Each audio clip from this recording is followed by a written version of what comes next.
So, hello. As usual, welcome back to the channel. अब तक अगर तुमने अफोरिज्म्स 1 to 4 नहीं देखे हैं तो देख लो। उनके ही कंटिन्यूशन में अफोरिज्म नंबर 5 की स्टोरी चलते रहने वाली है। हम यहाँ स्टोरीज के थ्रू अफोरिज्म्स को याद करने की कोशिश करते हैं ताकि तुम एग्जाम्स में बेहतर तरीके से उसे लिख पाओ और ना भूलो। Moving ahead with aphorism number 5, cause of disease. So aphorism number 5 क्या है? Cause of disease. इसका जो अफोरिज्म है वो तुम्हें लर्न करने की ज़रूरत नहीं है। हाँ, क्योंकि इसका अफोरिज्म बहुत ज़्यादा बड़ा है। You don't need to learn it. इतना याद किसी को होता नहीं है, टू बी ऑनेस्ट। अब इसमें जो है कहानी से हम शुरुआत करते हैं। कहानी ऐसी है कि अभी, क्योंकि तुम एक बेस्ट फिजिशियन हो, टाइम पास नहीं करते हो, तुमने आइडल क्योर ढूंढा है, तुम्हें नॉलेज है, you have knowledge of physician, you are the preserver of health. Now अब पूरा ह्यूमन बॉडी तुम पे ट्रस्ट करता है। कोई भी प्रॉब्लम हुई तुम्हारे पास ही आते हैं। Human body is nothing but the city जहाँ पे तुम रह रहे हो। अब अचानक से तुम्हारे पास एक केस आता है, एक लड़की का हेडेक का। उसे हेडेक है, तुमने बेस्ट सिमिलिमम चूज करके उसको मेडिसिन दी, पर कोई रिजल्ट नहीं आ रहा। तुमने फिर से दूसरा सिमिलिमम दिया, नो रिजल्ट। अब तुम हो गए थोड़ा confuse, but you were like कि मैंने सारे स्टेप्स अब तक के फॉलो किए हैं, अब गड़बड़ कहाँ हो रही है, लेट मी इन्वेस्टिगेट। फिर तुम स्टार्ट करते हो अपना इन्वेस्टिगेशन। तुम उसे बोलते हो कि ये बताओ तुम्हें हेडेक कब से स्टार्ट हुआ है। ओके, तुम्हें ये क्यों हो रहा है, तुम्हें क्या लगता है इस हेडेक के जस्ट पहले, ये हेडेक्स स्टार्ट होने के जस्ट पहले तुम्हारे साथ क्या हुआ था। फिर ये तुम्हारा रूटीन अफेक्ट कर रहा है क्या, तो तुम्हारा रूटीन कैसा है, तुम्हें किसी टाइप का स्ट्रेस तो नहीं है। जब तुम अपने पेशेंट से बैठ के ये सारी बातें करते हो तो वो हेजिटेट करके बोलती है कि हाँ, मेरे फादर की जब डेथ हो गई, जब वो पास आउट हो गए, उसके बाद से आई हैव नोटिस्ड कि मेरा हेड एक जो है वो स्टार्ट हो गया है। Please ignore the sounds, I can't help with it. मैं चाह कर भी कुछ नहीं कर सकती हूँ। रात के 11 पौने 12 बजे शूट कर रही हूँ, फिर भी ये साउंड का मेरे पास कोई सोल्यूशन नहीं है। सो मूविंग अहेड कि उस तुम्हें फिर पता चला कि ओके, जब से इसके डैड पास आउट हुए हैं तब से इसके साथ ये सब हो रहा है। इसका मतलब क्या है? हाँ, ठीक है। तो इसका मतलब क्या है कि हेडेक सिर्फ एक हेडेक नहीं है, उसके पीछे एक कॉज है। हेडेक एक डिसीज है जिसके पीछे, ये एक कॉज ड्रिवन डिसीज है। इन शॉर्ट में बोलूँ तो ये एक कॉज ड्रिवन डिजीज है, यानी किसी कारण की वजह से ये डिजीज बॉडी के अंदर आई है। अब तुमने मास्टर हैनेमन से बात की, हैनेमन ने तुझे क्या बोला, तुम्हें क्या बोला, सॉरी, हैनेमन ने तुम्हें क्या बोला कि देखो, तुम आग बुझाने जा रहे हो पर तुम्हें यही नहीं पता कि आग किसने लगाई है। शहर में तुम आखिर कब तक जाकर 10 बार आग बुझाते रहोगे जब आग लगाने वाला अब भी आज़ादी से घूम रहा है। तो तुम्हें उसे पहचानना पड़ेगा। इन शॉर्ट, तुम्हें रूट कॉज पहचानना पड़ेगा। इसके लिए तुम क्या करते हो, पेशेंट की हिस्ट्री में डीपली सर्च करते हो, यानी उसकी पास्ट हिस्ट्री जानोगे, उसका मेंटल स्टेट जानने की कोशिश करोगे, उसकी जिंदगी, उसका कॉन्स्टिट्यूशन, सब कुछ जब जानते हो तुम, तब तुम्हें ये समझ में आता है कि डिजीज कोई रैंडम चीज नहीं है, वो रूट कॉज है। यानी अगर जड़ खराब रहेगी तो पेड़ में फल नहीं आएंगे, या फिर आएंगे तो खराब आएंगे या केमिकल्स में आएंगे।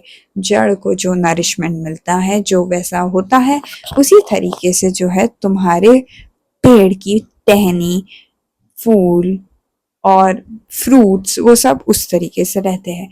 तो अगर पेशेंट सफर कर रहा है, यानी उसके अंदर हर बार कोई टेम्पररी प्रॉब्लम नहीं होता, बल्कि उस कभी कभी उसका रूट कॉज ही हिला हुआ होता है। ये रियलाइजेशन तुम्हें आ गई, फिर तुमने करेक्ट सिमिलिमम ढूंढा एंड तुमने अपने पेशेंट को कर दिया क्योर। अब उसका हेडेक हो गया डिसअपियर, वो बहुत लाइट फील कर रही है, बहुत अच्छा फील कर रही है, राइट। और तुम्हें फाइनली ये चीज पता चली कि एक फिजिशियन का काम सिर्फ बीमारी ठीक करना नहीं है बल्कि उसे जड़ से ख़त्म करना है, राइट। अब final summary of aphorism number 5, जिसका तुम बेसब्री से इंतज़ार कर रहे थे, है ना। तो अफोरिज्म नंबर 5 का फाइनल समरी क्या है? तुम्हारे पास एक पेशेंट आई जो ठीक नहीं हो पा रही है, देन तुमने क्या किया? तुमने इन्वेस्टिगेशन किया, तुम उसके पास्ट में गए, तुम्हें उसका प्रॉब्लम पता चल गया, क्या इमोशनल कॉज था। फिर उसके बाद तुमने मेडिसिन दी करेक्ट वाली एंड तुम्हारी पेशेंट जो है वो क्योर हो गई, है ना। अब एग्जाम पॉइंट ऑफ व्यू में तुम कैसे लिखोगे?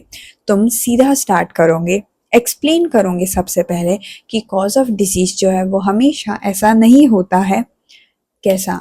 हर बार ज़रूरी नहीं है कि वो अक्यूट लेवल पे हो, कई बार उसका रूट्स अफेक्टेड होता है। You are not going to use the word roots, okay. Notes में तुम्हें बेटर तरीके से ये सब कंसाइज वे में लिखा हुआ मिल जाएगा।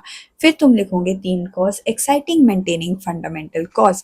एक्साइटिंग कॉज में यानी कि बारिश हो रही है, मेंटेनिंग कॉज यानी कि तुम्हें खांसी सर्दी है और फिर भी तुम बारिश में मस्ती करने जाते हो, यानी तुम्हें खांसी किस वजह से हो रही है? बारिश की वजह से। और ये पता होने के बावजूद तुम बारिश के पानी में भीग रहे हो, यानी कि तुम उसे मेंटेन कर रहे हो। Fundamental cause is the source, the root of every chronic disease. हर एक क्रॉनिक डिजीज किसके वजह से होती है? फंडामेंटल कॉज की वजह से। फंडामेंटल कॉज कौन है हमारी बॉडी का? सोरा। कौन है? सोरा। सोरा होता है हमारा फंडामेंटल कॉज।